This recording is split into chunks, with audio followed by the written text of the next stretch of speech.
nyaata bita kee moo gara mirga keeti guyyaa gaafa dhuftu nu gaafatta akka hojii keenyaatti otoo nutti hin dhufiin si yaadanna maaloo nu gargaari nutoo fagoo jirra gooftaa Yesuus gara keenya laali gara keenya laali gara keenya laali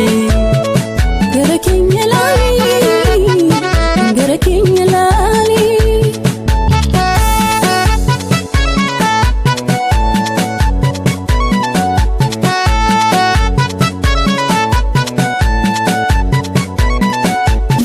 Karaan kee jireenya nu geessa namni sitti amaane ogeessa adaraa gooftaa nu gargaari gara kee ilaalla nu maari gara kee ilaalla nu maari gara kee ilaalla nu maari gara kee ilaalla nu maari gara kee ilaalla nu maari.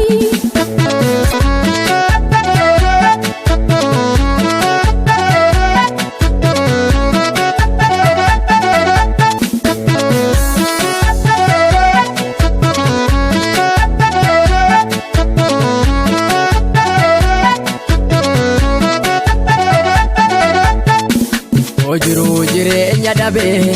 baay'een karaa kee baqateera guyyaa ati dhuftu maal jedha garaan kee baay'eetti gaddeera otootti nuufeensi yaadanna hadaraa gooftaa nu gargaari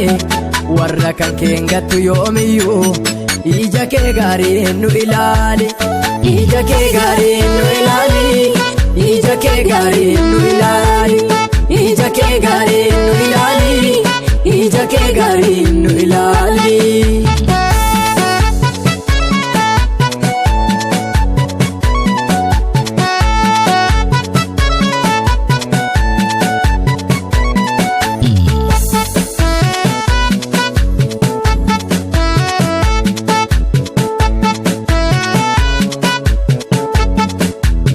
Hundumtuu karaa kee dagatee sodaan kamuu keessaa badeera hamaanis gaarii itti fakkaate hojii jal'inaas hojjeteera gaafa guyyaan ga'u maal jedha gooftaan ulfinaan hin dhufa namni karaa isaa qajeelfate gaafa soo ulfinatti fufa gaafa soo ulfinatti fufa gaafa soo ulfinatti fufa gaafa soo ulfinatti fufa gaafa soo ulfinatti fufa.